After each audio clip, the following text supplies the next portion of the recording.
Krishna Krishna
Hare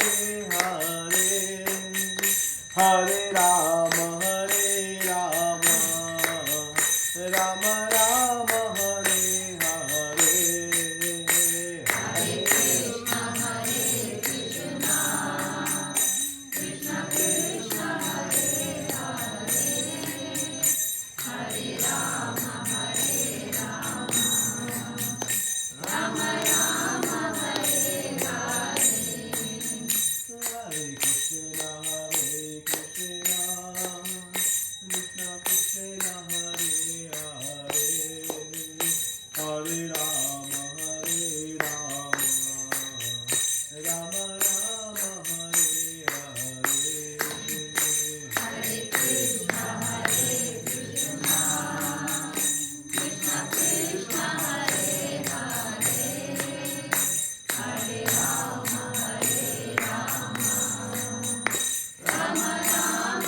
Vasudevaya. Om Namo Bhagavate Vasudevaya. Om Jnana-timirandasya Jnananjana-shalakaya Chakshurunmilitam yena Tasmai Shri Gurave Namaha. Shri Chaitanya Mahaprabhu Sthapitam yena bhutale Swayam Rupaha Mayam Dadati Swapadantikam Vandeham Shri Guru Shri Yuta Padakamanam Shri Guru Vaishnavamscha Shri Rupam Samajatam Sarvadhantam Sajivam Sarvaitam Sadhutam Parijanasaritam Krishna Chaitanya Devam Shri Radha Krishna Padan Sarvadhalita Shri Krishna He Krishna Karuna Sindhu Deenabandhu Jagatrate Gopesha Gopika Kanta Radha Kanta Namostute Tapta Kanchana Gaurani Radhe Vrindavaneshwari Vrishabhanusute Devi Pranamami Haripriye Mancha Kalpatarubhyasya Kripa Sindhu Vayevacha Patitanam Pavanebhyo Vaishnavebhyo Namo Namah. Namo Vishnu Padaya Krishna Prasaya Bhutale Srimate Bhakti Vedanta Swamini Namine Namaste Saraswati Deve Gauravani Pracharine Nirvishesha Shunyavadi Paschatya Vishtatarine Jai Shri Krishna Chaitanya Prabhu Nityananda Shri Advaita Gadadhara Shri Vasani Gaura Bhaktavrinda Hare Krishna Krishna Krishna Hare Hare Hare Rama Rama Rama Hare Hare.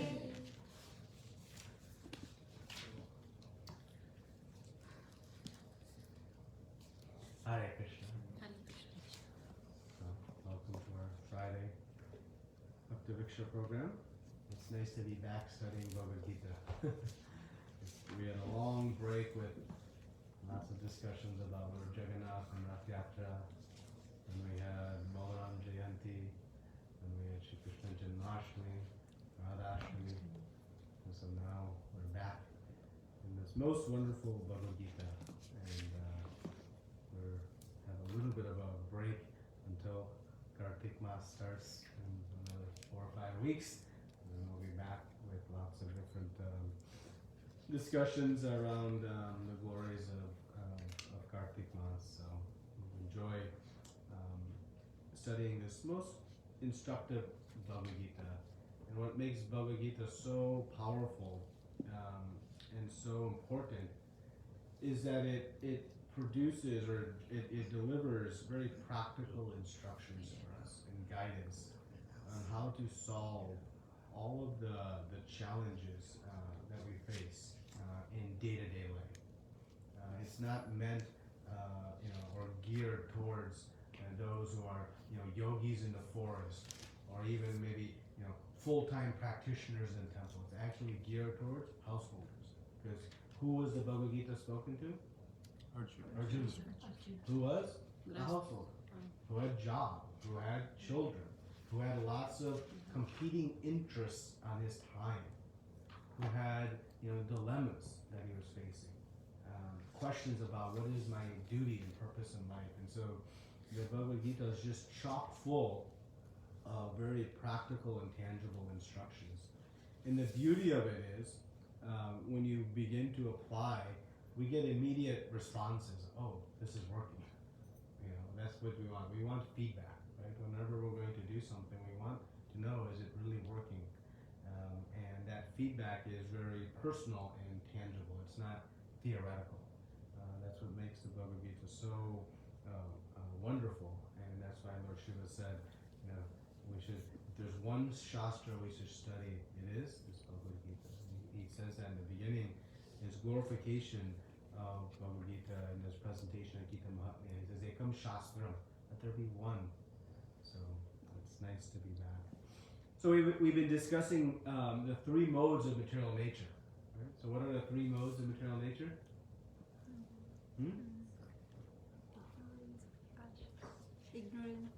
Ignorance, passion, and goodness. Goodness. So we have three modes: goodness, passion, and ignorance. And ignorance. And as we see here, we have very nicely established here this schematic of the whole creation.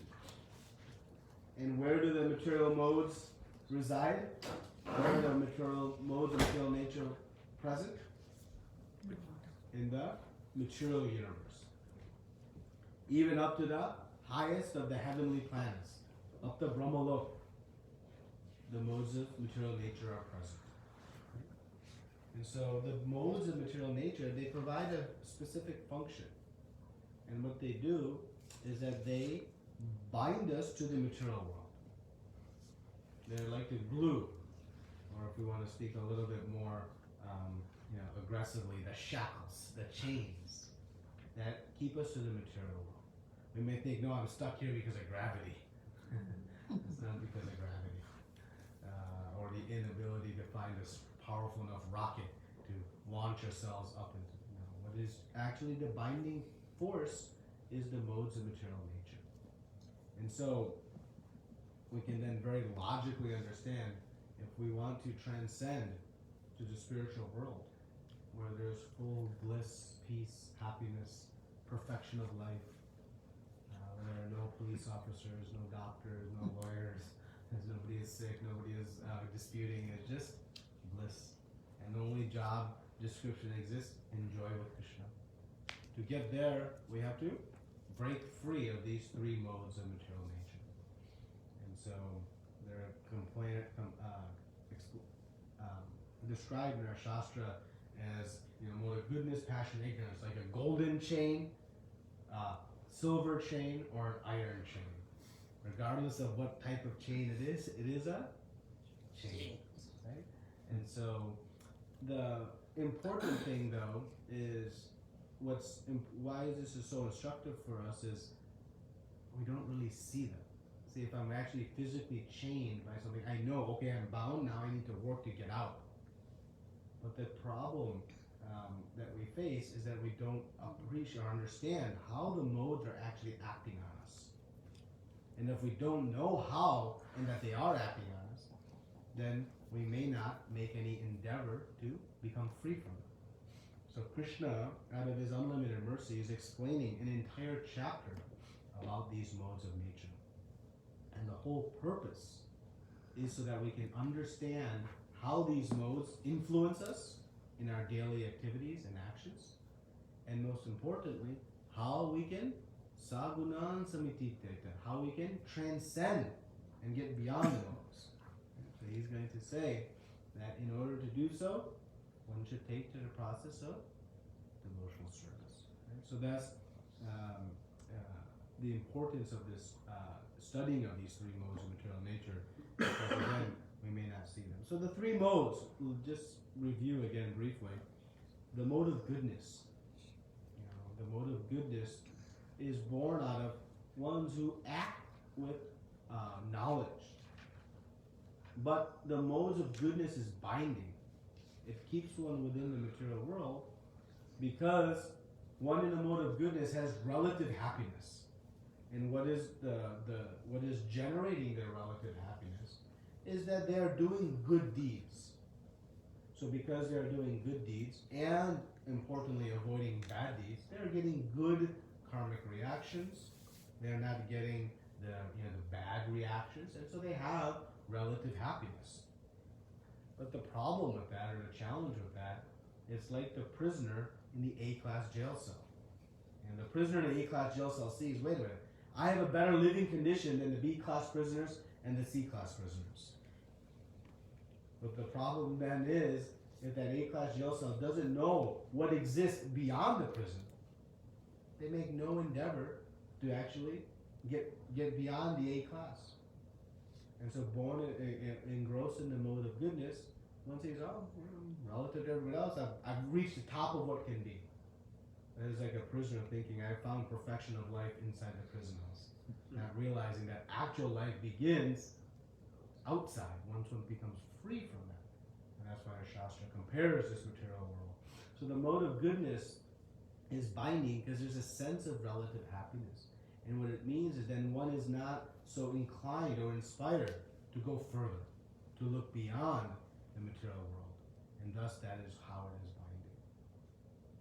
The mode of passion is where intense desire, strong emotional sentiments and reactions, and very strong engagement of the senses. And what is binding there is because one is so determined to pursue, so many things from a material perspective, they have no time to take to the higher purposes of life, no time for spiritual life, because one is so engrossed in the material pursuits that they lose sight of it. So the mode of passion is binding because driven by this intense desire and this intense desire to satisfy all of these desires, one doesn't find the time to take the spiritual practice. And so that is how the mode of passion is binding. Again, the mode of goodness is binding because, I have the best. Mode of passion is binding because one doesn't have the time or the effort. They're just so focused on one thing: how to find more eating, sleeping, mating, and defending. And then the mode of ignorance. The mode of ignorance is like the complete opposite. Right? Mode of ignorance is complete foolishness, madness, Krishna describes. And says the problem there is one is convinced what is right is actually wrong. And they're convinced what is wrong is actually right. So they think completely opposite of reality. And unfortunately, we know that it leads one to a very degraded position. So this mode of ignorance is binding because one is completely bewildered. They're fully in the mode of ignorance. Right? Mode of goodness, there's good knowledge there, but it's not complete knowledge. Whereas in mode of ignorance, it's complete ignorance. So we see all three are binding, but by different ways. And so by understanding that, we can start to work to see how to influence. So now, Krishna, beginning in the 11th verse of this 14th chapter, is going to begin to describe the characteristics of one in these different modes, so that we can understand for ourselves which mode am I in, so that I can understand which chain do I have. Right? So we understand how they work, but we need to know what are the symptoms and the results that are based in each mode. Then we can understand our position. And Prabhupada in all the purports is guiding us that the purpose of this is to bring ourselves to the mode of goodness. And from the mode of goodness, we can then go beyond. And beyond, when we think about it, we can see in this picture, is going beyond the material universe into the spiritual world. So the mode of goodness is like the launching pad. When the airplane, it reaches the runway is the place where it can then take off. So similarly, the mode of goodness is like that runway. But we know a plane doesn't just sit on the runway. That is the beginning. So coming to the mode of goodness is good, but it is the beginning of the process, in which we then must work to transcend. Right? So Krishna will be describing now the different symptoms so that we can evaluate ourselves which mode is predominant. So in verse 10, Krishna says, sometimes the mode of goodness becomes prominent, defeating the modes of passion and ignorance, O son of Bharata. Sometimes the mode of passion defeats goodness and ignorance, and at other times, ignorance defeats goodness and passion. In this way, there is a competition for supremacy. So the point of this is that the modes of nature that we are fixed by is fluid. It's a dynamic situation. It's not that I am eternally fixed in one of the modes. And, as we see here, the modes are competing for supremacy. So sometimes goodness is prominent. And sometimes we, well, I've reached the mode of goodness. That's kind of good enough, right? And we can make some reasonable conclusion that, I've reached the mode of goodness. I'm doing pious deeds. I'm, doing good in society, and so, I'm good. I'm safe. I don't need to really aspire further. Now, one would argue, yes, but you're still going to deal with all the challenges of birth and death, old age and disease. But setting that aside, maybe those are minimized. The second flaw in that logic is what? What's the second flaw in that logic? Okay, I've reached mode of goodness, I'm good. Based on this verse 10. What can happen to our position in the mode of goodness? What? We're gonna drop. It can change. It can change. And how might it change? If I'm in the mode of goodness, how might I go to the mode of passion and ignorance? Complacency. Huh? Complacency. Complacency. Yeah. So becoming, lazy maybe, or not disciplined. What else might inspire our change? Association. Influence of someone. Huh? Someone's influence. Influence. Bad influence. Bad influences, right? Why do we tell our children, don't associate with this people, associate with these people? Whoever these people we define. Why? Because we're trying to protect the influences.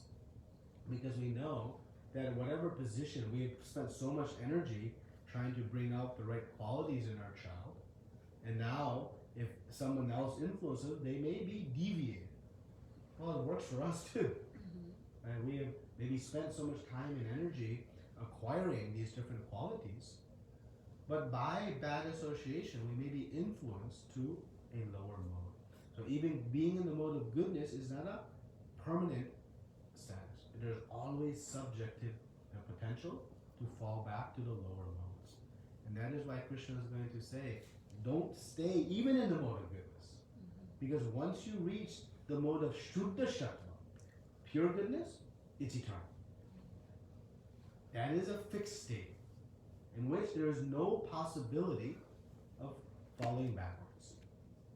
And that's why Krishna throughout Bhagavad Gita says, once you return to my eternal abode, you will never return.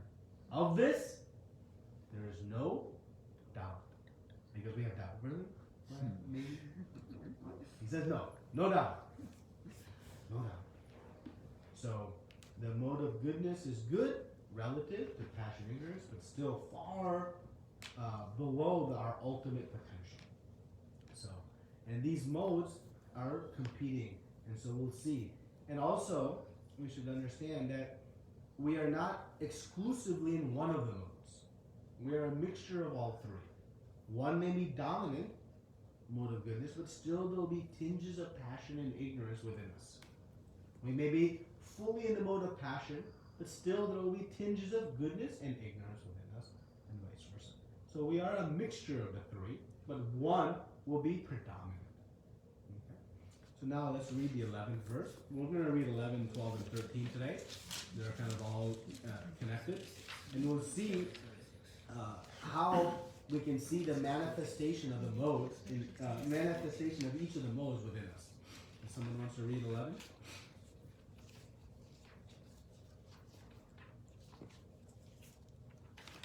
सर्वद्वारेषु देहेऽस्मिन् प्रकाश उपजायते ज्ञानं यदा तदा विद्यात् विवृतं सत्त्वम् इत्युत. Translation and perpetuation of professional teaching. The manifestation of the mode of goodness can be experienced when all the gates of the body are illuminated by knowledge. Purport. There are 9 gates in the body: 2 eyes, 2 ears, 2 nostrils, the mouth, the genitals, and the anus. When every gate is illuminated by the symptoms of goodness, it should be understood that one has developed the mode of goodness. In the mode of goodness, one can see things in the right position, one can hear things in the right position, and one can taste things in the right position. One becomes cleansed inside and outside. In every gate, there is development of symptoms of happiness, and that is the position of goodness. Okay. So, the manifestation of the good modes of goodness we can see when? When can we see? All the gates are illuminated by knowledge. So we chant this verse, Om Jnana Timirandasya Jnananjana Shalakya Chakshurumilitam Yena Tasmai Shri Gurave Namaha. It says, I was born in the darkest of ignorance. Right? So darkness is represented by ignorance. Knowledge is represented by light. Just like if we turn off all the lights in this room, we'll not know what is here. What is there? Right? We'll be ignorant of what is it. As soon as the lights come on, we can see. Right? So it's illuminated by knowledge. Now, what does it mean that the gates of the body are illuminated by knowledge? What does that mean? So you know. We literally have lights coming out of our ears and eyes and mouth.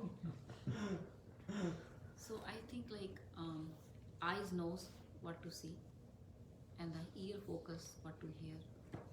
You know, you basically focus on the Supreme Lord, and wherever you see or hear or read, you're gonna be having a Krishna center.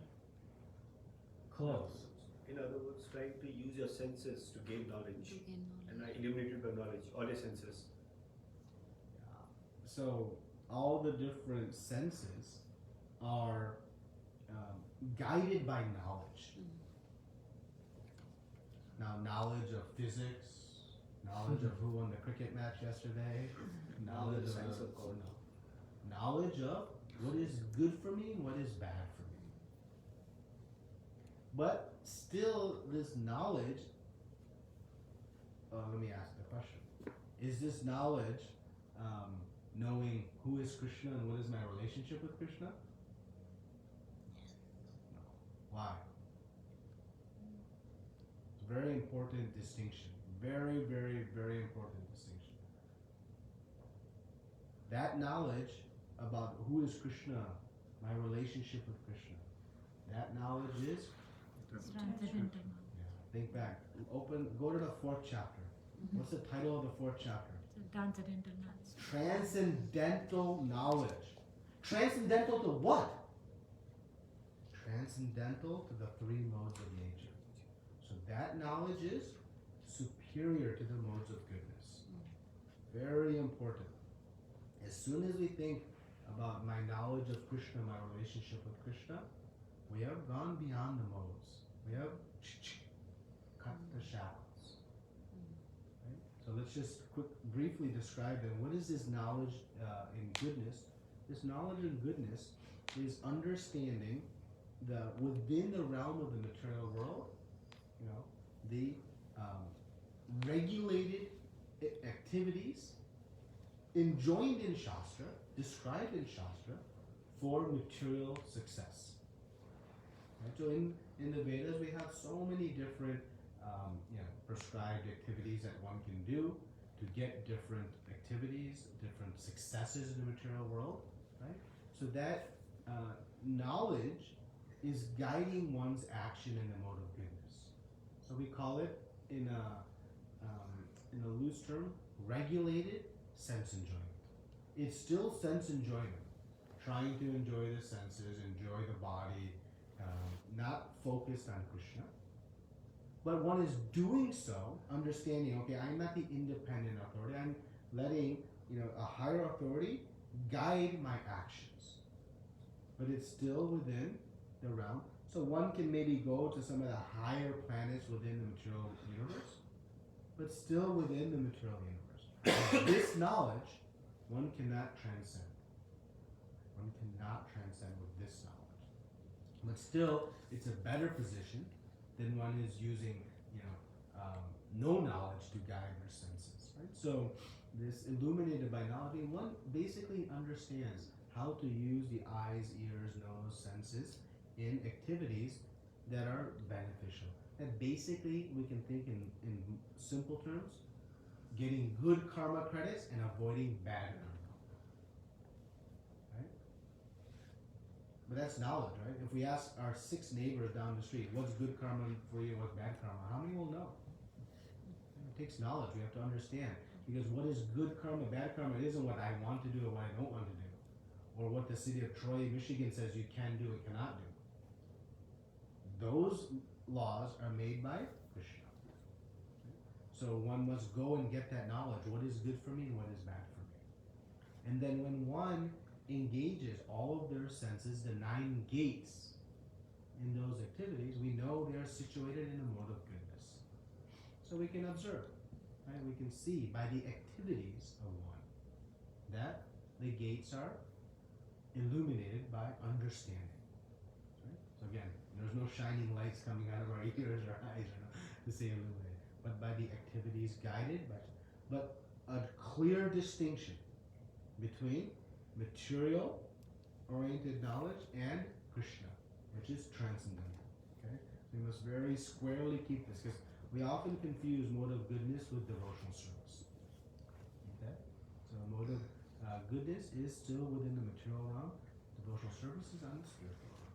Okay? Alright, let's read verse 12. लोभा परवर्ती आरंभा कर्मणावशस्पृहा राजी सेतानि जायन्ते विवृते भरतवर्षम्. O child of Bharatas, when there is an increase in the mode of passion, the symptoms of great attachment, fruitive activity, intense endeavor, and uncontrollable desire and hankering develop. Purport: one in the mode of passion is never satisfied with the position he has already acquired. He hankers to increase his position. If he wants to contract a residential house, he tries his best to have potential. Sorry, I can't see here. Palatial house, as he would be able to reside in that house eternally, and he develops a great hankering for sense gratification. There is no end to sense gratification. He always wants to remain with his family and in his house and to continue the process of sense gratification. There is no cessation of this. All these symptoms should be understood as characteristic of the mode of passion. So here Krishna is giving a very clear and perceivable set of symptoms of when one is in the mode of passion. Right? So we see things like great attachment, fruitive activity. What is fruitive activity? Getting pineapples and mangoes? What is fruitive activities? Good color. Mundane. Good color. Mundane, but trying to get some sense enjoyment, right? Some sense enjoyment.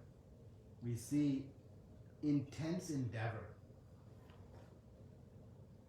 Why is there so much intense endeavor? Because the desires are Uncontrolled. very strong, right?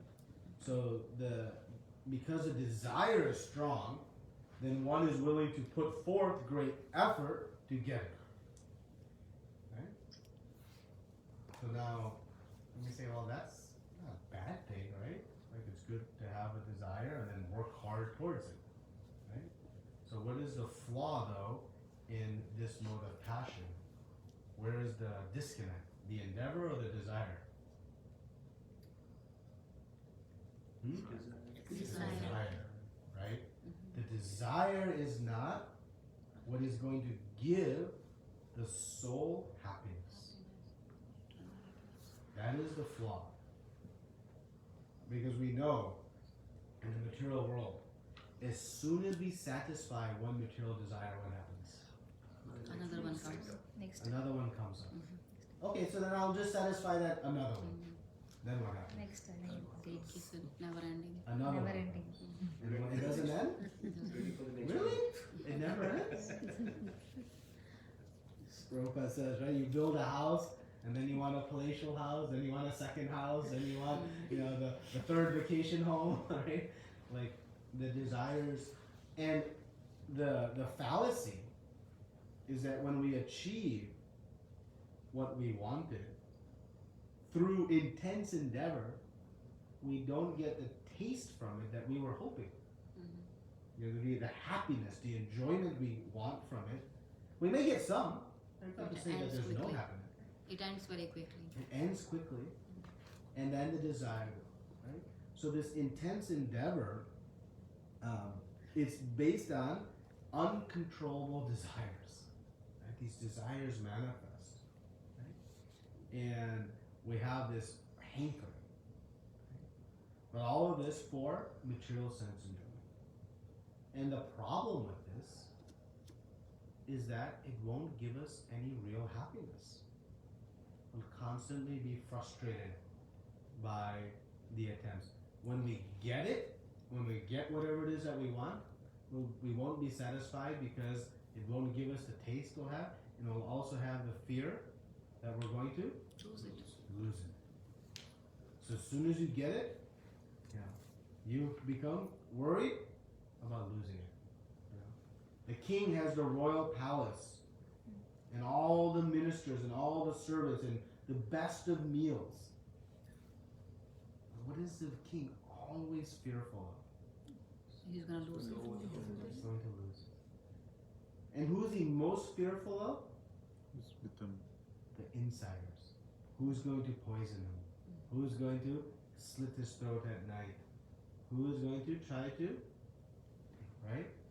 So you can imagine having this, and you're all constantly in worry about someone going to take your position. And that's why Arjuna, in the very beginning of the Bhagavad Gita, gives us a very powerful verse.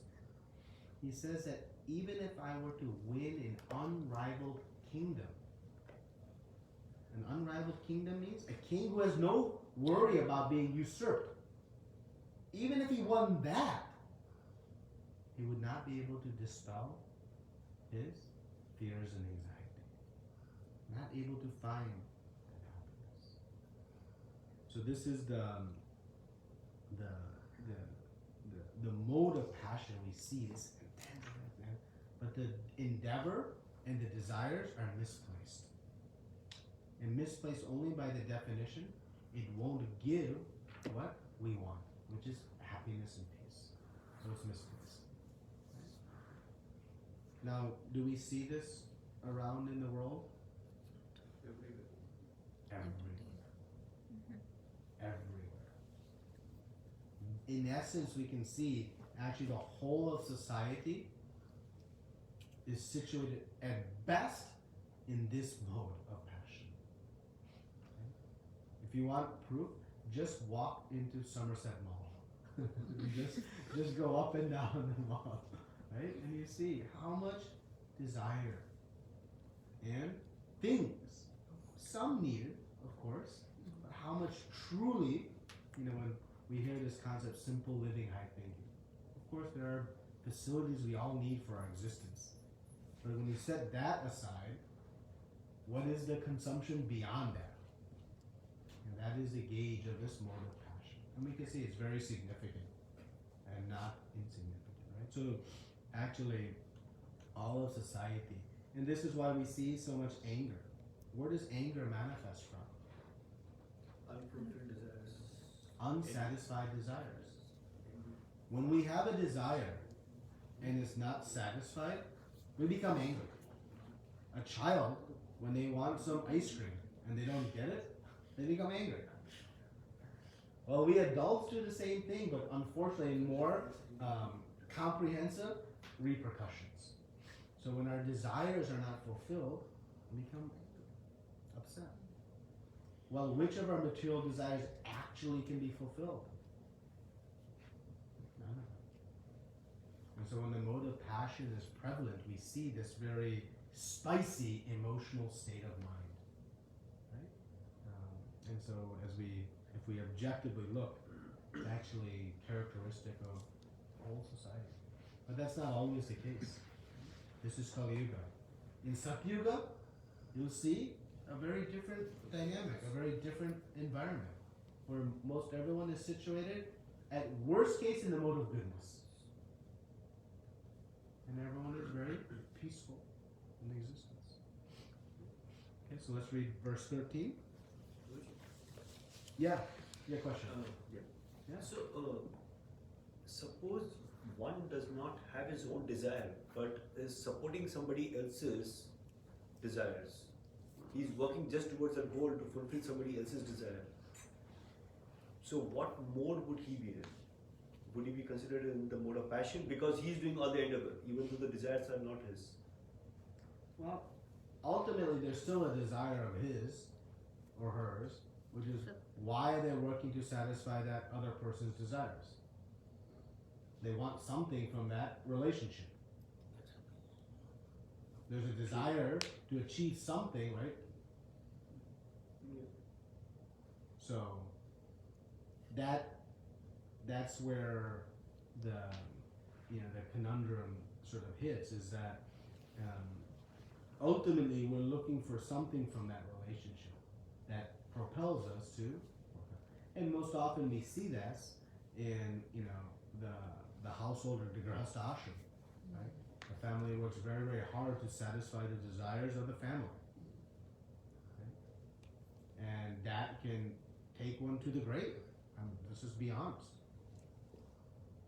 And you may still never satisfy all the desires that they want. So what is our job? To ignore those desires? No. But how do we dovetail those desires and purify those desires into spiritual desires? Right? So he'll be in a mix of goodness and passion, and not totally in the realm of passion. Would that be a fair statement?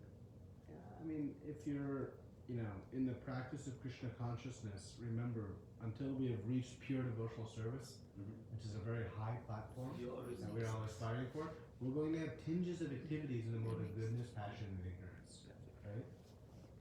And so our goal is to at least become aware of them. If we're not aware of them, then I can't start to work towards a solution. So at least we can become cognizant.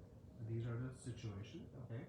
Now let's, again, in a very practical manner, work towards them. Okay? Mode of ignorance.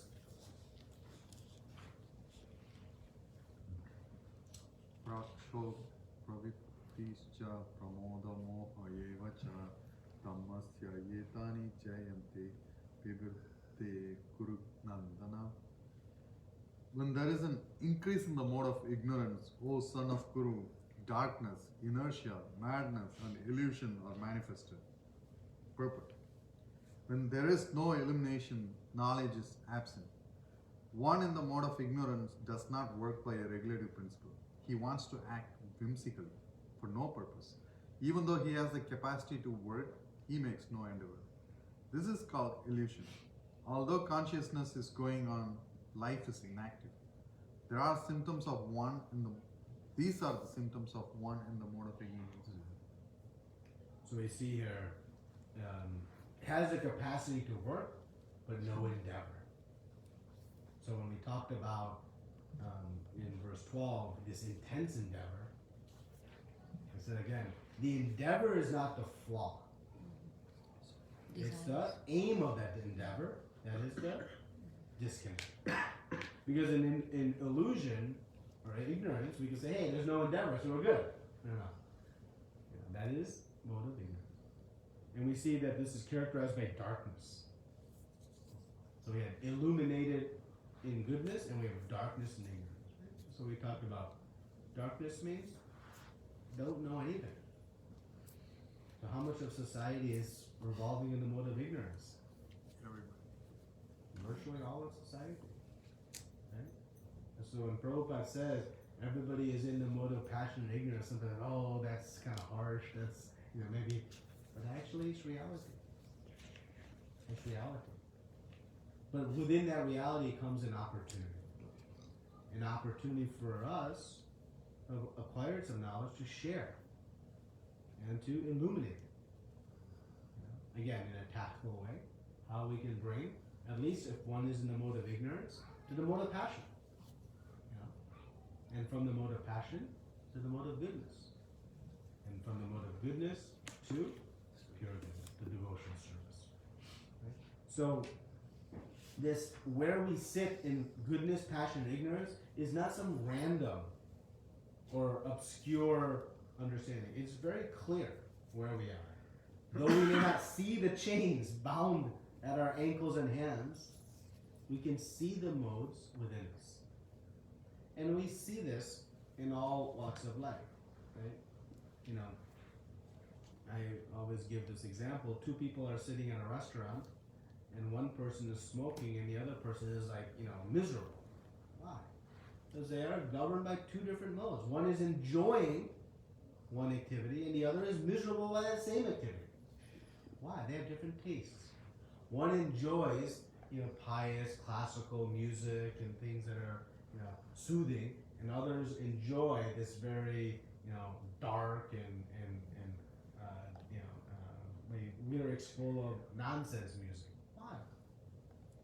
Because they are conditioned by two different modes.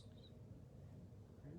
So Krishna is going to explain later in his Bhagavad Gita, based on the foods we eat, based on the things that we hear, based on the time of day in which we are active, all these things will help us indicate which mode of nature is more predominant with us. So this is kind of the overarching view.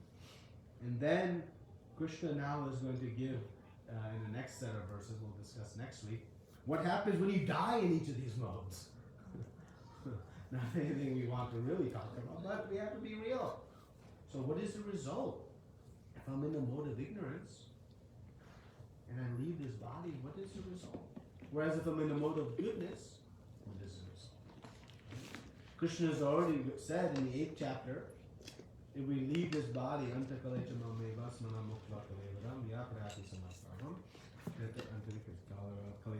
that if you leave thinking of him, what happens? You go to him. You achieve his eternal abode. So that he has established. But now what happens if you leave if you're in the mode of goodness? Because remember, mode of goodness and thinking of Krishna are two different things. So attaining the supreme, Krishna has already said, whatever you desire, you achieve. So if you think of Krishna, you'll achieve it. But what happens if you leave in the mode of goodness, passion? So that's what we'll discuss next week. And then Krishna will start to give further results that manifest from each of these modes. Again, providing lots of detail, so that we can experience what we can't quite see, which is those modes that are binding us to this material world. Okay? Any comments or questions or realizations you'd like to share?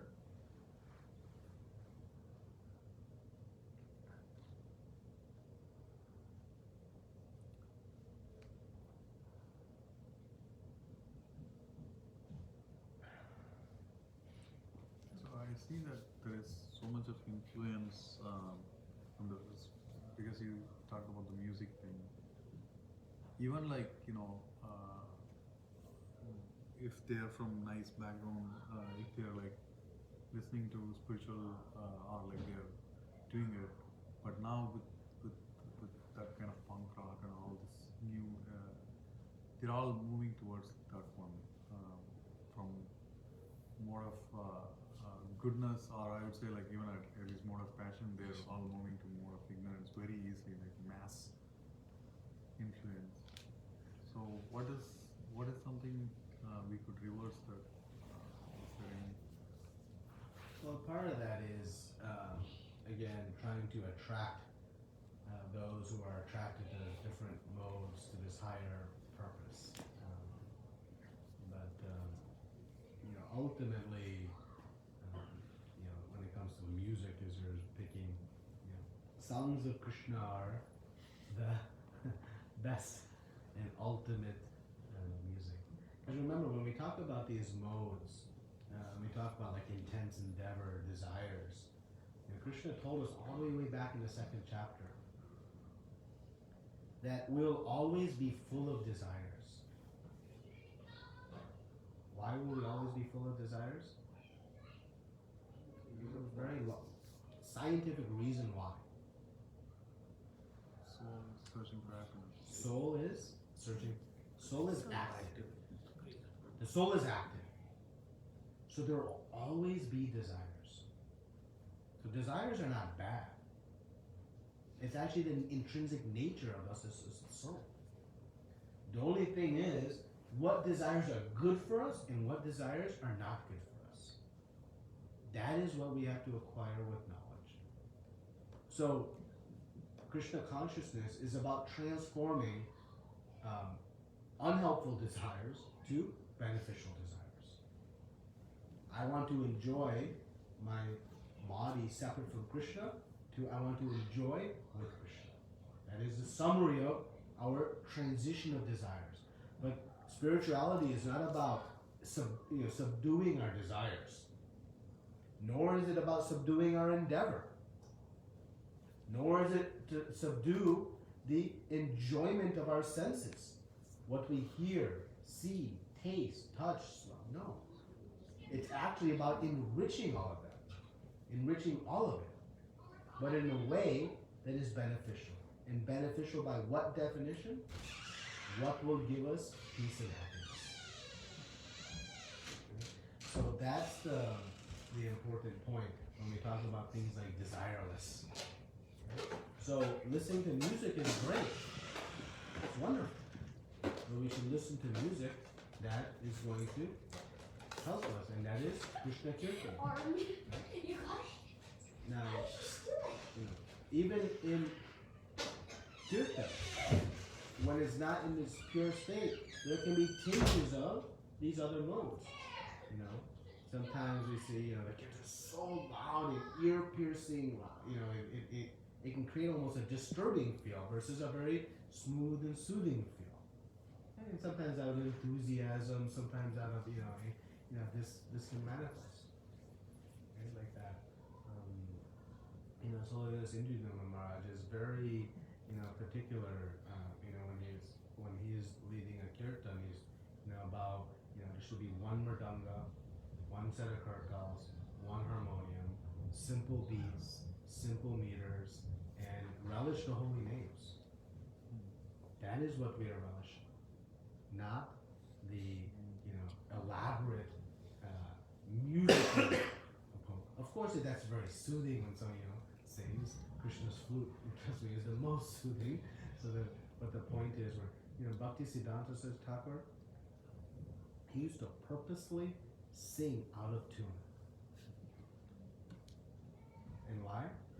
Because he wanted his disciples to be attached to the holy names, not to the appeal of the tune.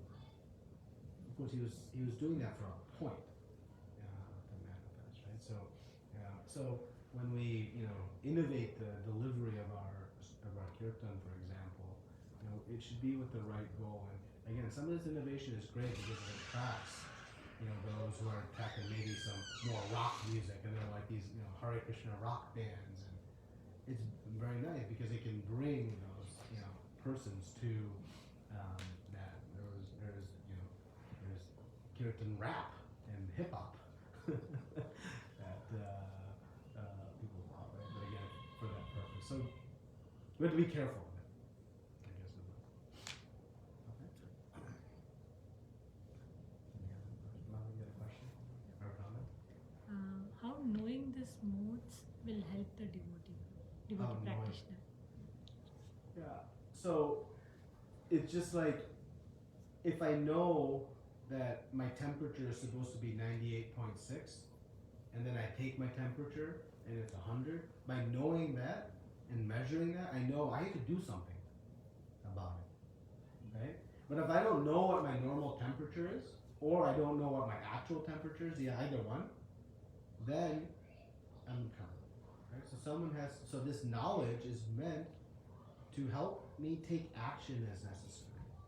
So knowing about the modes is for a self-introspection to really be honest, which modes are predominant within me? And where am I experiencing modes of ignorance? Where am I experiencing modes of passion? Where am I experiencing modes of goodness? And ultimately trying to bring our activities to the higher modes, and ultimately to Shuddha Shabda, pure. Right? But if I don't know which activities within me is mode of ignorance, how I can work on it? And just like if I don't know what my normal temperature is, I don't know if 102 is good or bad. All I know is I don't feel good. Right? So Krishna is telling us specifically how to ourselves analyze which modes are active within us, and specifically which activities within each of us. Because like I said, we have all three.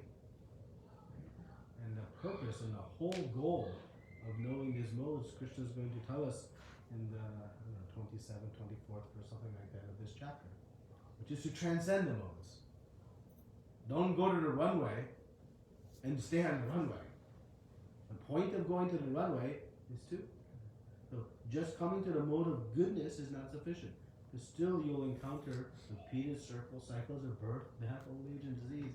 And that state of mode of goodness, you're subject to fall back down. Okay? So all that knowledge should then within us inspire to transcend. So that's why we need to know.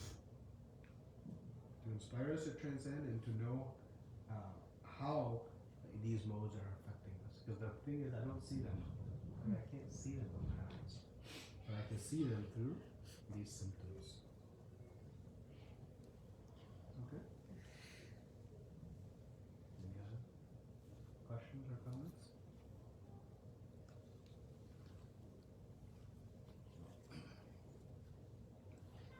Okay, so can we chant? Which is in the mode of pure goodness? Hare Krishna. Srila Prabhupada ki jai. Ananta Koti Vaishnavrinda. Jai Hare Krishna. Hare